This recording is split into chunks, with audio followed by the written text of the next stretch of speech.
November 9th, 2024, and I have a show for you. We're going into the Zelensky-Trump call. We're going into Powell saying he can't be fired. We're going into the chief of staff, the first female chief of staff, Susie Wiles. We're also going into how Trump's preparing to deport all of these illegal immigrants. And we're also going to see how the famous Allan Lichtman got this election wrong. So, here we go. Stay tuned.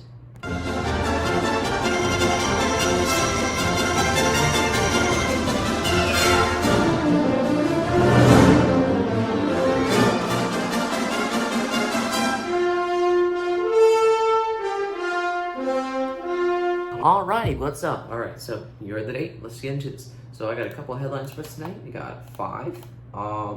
Here we go. Alright, first of all, Trump got on a call with Zelensky, and he put on Elon Musk, of all people. So Elon Musk was staying at his estate in Mar-a-Lago with Trump, and it happened that President Zelensky called him to congratulate him on his presidency and discuss a way forward for the war.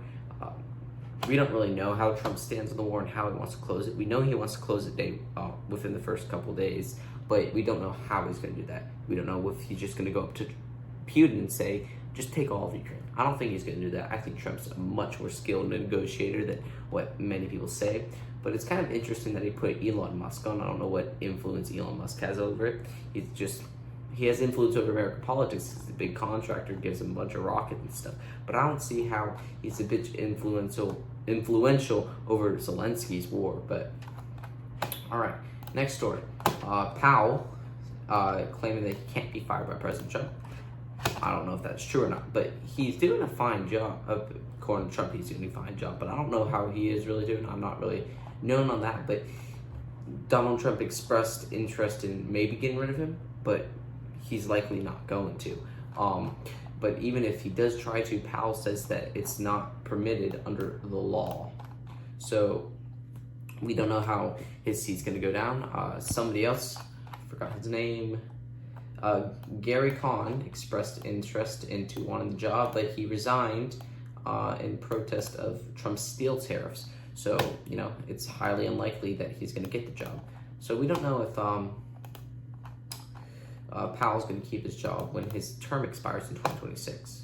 We don't even know if he's going to keep his job and Trump's just going to go and fire him because, he's going to be the freaking president. Not permitted under the law. That doesn't stop Trump. We already know that. Trump announced his campaign manager. This is the first female chief of staff. They're in charge of kind of running the schedule of Donald Trump, in charge of managing policies and some of that. It's kind of important, her job here, and she's the first female to do it. I'm probably going to put out a little video on Monday or Sunday even, if I get it out on time, on who is Susan Wiles. Who is she? Because it's going to be important. She's going to be a big factor in the campaign, or in the presidency now. A big factor in that. She achieved big victories in the 2020 and 2016, All right. So next one.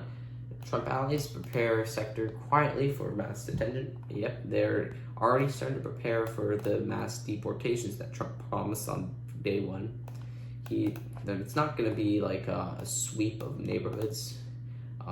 He says, Homan says, who's going to be a likely director of one of these immigration, because he previously served on Trump's first term, so he's likely to do this, but he said it's ridiculous. He says there are going to be targeted arrests, numerous, and through investigative processes. All right, so that's how the mass deportations that are going to go. So they're already working on it, even though he's got 2 months until he's inaugurated, which, by the way, I'm going to attend the inauguration. I have some upgraded tickets there. It's going to be fun. I hope it is. So I'll be there. The inauguration. All right. I admit it. I was wrong. Allan Lichtman. I like Allan Lichtman. No, I don't like him, but I like his ideas. He got everything right, except for this term presidency, this election, and I think the 2001. I don't know if he got that right or not, but it was close to getting it right because, 2000 was a mess. They called Virginia. They didn't know what Virginia was like, not decided for like a month. So Allan Lichtman, he has the 12 key process, but the problem, or 13 keys. But I think the problem with this is that it's biased. The keys are right, but the way he portrayed the keys I watched the New York Times thing that he released like 12 months ago. The keys, the way he portrayed it were like really biased. So if he looked at it objectively, he would have got it right. He used it. Share the 2 major reasons failed this year. Yeah, maybe he could have talked more on how the economy wasn't doing as well. He portrayed it, and how he said that Trump's uncharismatic and only appeals to a very narrow margin of people. Not true at all. He actually appeals to apparently 51% of America.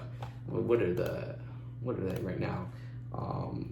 Election popular vote. Let's see what he's at now. Because this is the first time he won the popular vote. I predicted that Trump's going to win the popular vote. Okay, it's now 50.6. But that's 50.6. How's California looking? 63% reported. So, yeah, he's probably still going to win the popular vote. Maybe not as big as a margin that it was called at first, but California might decide if the popular vote still goes. But it's like 60%. So almost if like all of the votes in California go to Kamala Harris, then she might take the popular vote, but she's still not going to win the presidency. So really, Arizona hasn't been called yet, which I find weird. Should be called. 83% report, and Trump has a 6.4 lead. So I don't know why they haven't called it yet. All right. And we are doing well in the House. We won the Senate. We got 53 seats. We gained 4. So this is taken back because we only had 49 before. Now we have 53. They lost 4 seats, which is big. Let's see what's going on in the House, because we haven't. Okay, no, they gained. That's big. They gained a seat last time I checked it. So they gained 2 seats, but they were at 211. Now they're at 212 last time I checked it. So just 6 more seats. We get the majority in the House, Senate, and presidency. And we also have a bunch of conservative judges in the Supreme Court. So the next 2 years are going to look really bright because we got all 3 branches.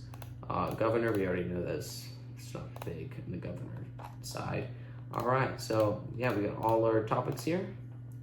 All right. So those are my thoughts on the last couple days of the election and how it went down in Trump's future presidency, his second term. All right.